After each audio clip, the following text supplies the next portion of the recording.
Dear students, today I will teach you how to find zero force member in a truss. Zero force member means the member in the truss which does not carry any load.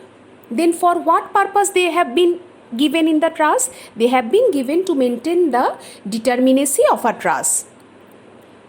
To find out the zero force member in a truss just by observation, that means we don't have to do any calculation, just by observation we can predict or we can tell that these members are zero force member. There are two rules for that. Number one, two member principle. Number two, three member principle. Let us start with two member principle. It is like this way, it goes like this way, that if two non-collinear members, non-collinear means the members which are not in one line. So if two non-collinear members of a truss form a joint, and if there is no support, no external load acting at the joint, then both the members are zero force member. Let us see an example and I will explain it. This is a truss. Now see at joint A, concentrate on joint A.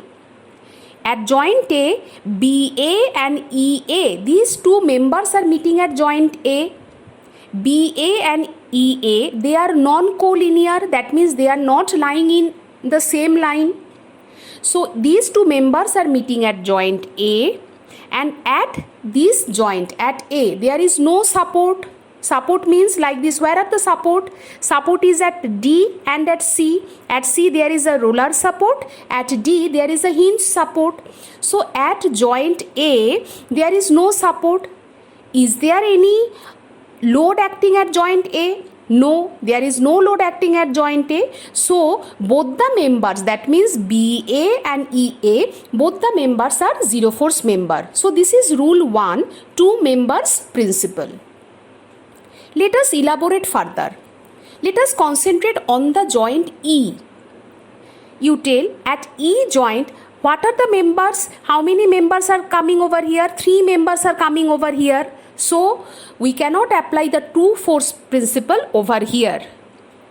So to apply the two force principle, first of all the members, there should be two members meeting at a joint. They should be non-collinear. Third is there should not be any support at the joint. Fourth is there should not be any external force acting at the joint. So at joint E, 10 Newton force is acting. So we cannot apply the rule over here. At support D, can we apply any rule? No, because at D the support is already there. Similarly for support C, we cannot apply the two member principle. Let us learn the second rule, that is the three member principle. What it is? It goes like this way. If three members of a truss form a joint, okay, how many members? 3 members, out of which one is non-collinear, means out of the 3, one is non-collinear. That means out of the 3 members, one member does not lie in the same line, it lies in some other line. And if there is no support, no external load acting at that joint, then the non-collinear member is a zero force member. Let us see, let us understand this rule by an example. I have taken this truss over here. Now let us concentrate on joint C, let us say. Okay, no, let us start with the joint D first. Why? See, at joint D, how many members are meeting at joint D? 3 members. Which are the members?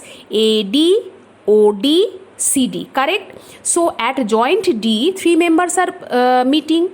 Out of that, one must be non-collinear. So CD is non-collinear. That means it is in some other line. AD and OD are collinear, correct? So at the joint D, 3 members are meeting, and out of that CD is non-collinear. Now at joint D, is there any load acting? No. Is there any support at D? No. So the non-collinear member, that means the CD member, is the zero force member, correct? So this is the rule 2. Now let us come to joint C. Now if you see joint C, how many members are there over joint C? 4 members. What are the members? CA, CB, CD, CO. Correct? But just now we have made CD as what? CD as the zero force member. So this member we should not count. So how many members are there now? AC, CB and CO. Now again it turns out to be a 3-member principle. So from this principle, CO is the non-collinear member. Now at C there is no external load, no support reaction. So CO is the zero force member. So by this way we can apply the 2-member principle, 3-member principle, and just by observation we can tell which members are the zero force member over here. Let us see more example. Let us see this example. In this example, see how we can apply rule 1 and rule 2 simultaneously. Let us start with the joint A. Joint A, BA and EA are meeting. They are non-collinear, correct? At A, is there any load? No. Is there any support? No. So both the members, that means BA and EA, they are the zero force member, correct? So here we have applied rule 1, 2-member principle. Let us concentrate on joint D. At joint D, how many members are there? 3 members. ED, CD, BD. Out of this, 1 member is non-collinear. Which one? BD is non-collinear. At the joint D, is there any load? No. The load is acting at joint B. But at D, there is no load. Is there any support? No support. So the non-collinear member, that is BD, is the zero force member. Let us take another example. In this example, let us concentrate on joint B. Joint B, how many members are meeting? 2 members. AB and CB. They are meeting at joint B. They too are non-collinear, correct? First condition satisfied. Second condition, at joint B, is there any load? No.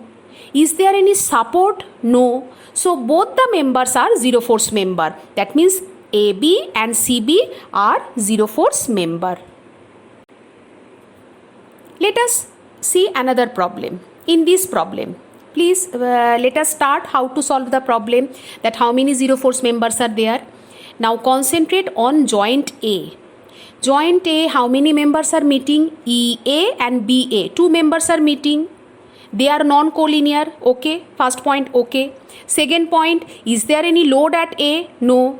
Is there any support at A? No. So both the members, that means EA and BA, they are zero force member. Correct. Let us go for some other point. Let us see joint E.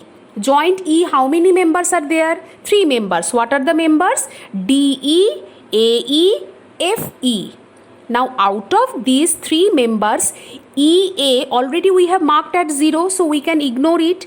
Now let us concentrate on the other 2 members, that is FE and DE. Now FE and DE, they too are the non-collinear member. No load is acting at E.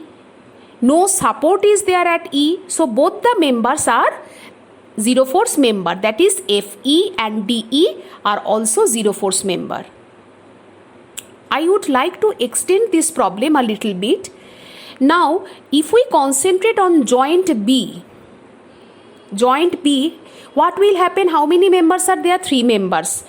CB, AB, FB. Out of these, BA is already zero force member. Now how many members are remaining? FB and CB. Now will they be zero force member?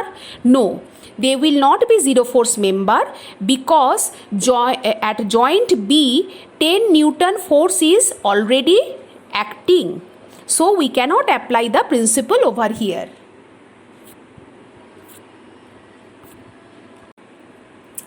Let us take more example. Let us see this example from where we can start. We cannot start from joint A. Why? Because already 20 kilonewton load is acting, correct? Joint E and joint D, anyhow we cannot apply. Why? Because there are the supports. So wherever there is a support or a external load is acting, we should not start with joint because we cannot apply the rule.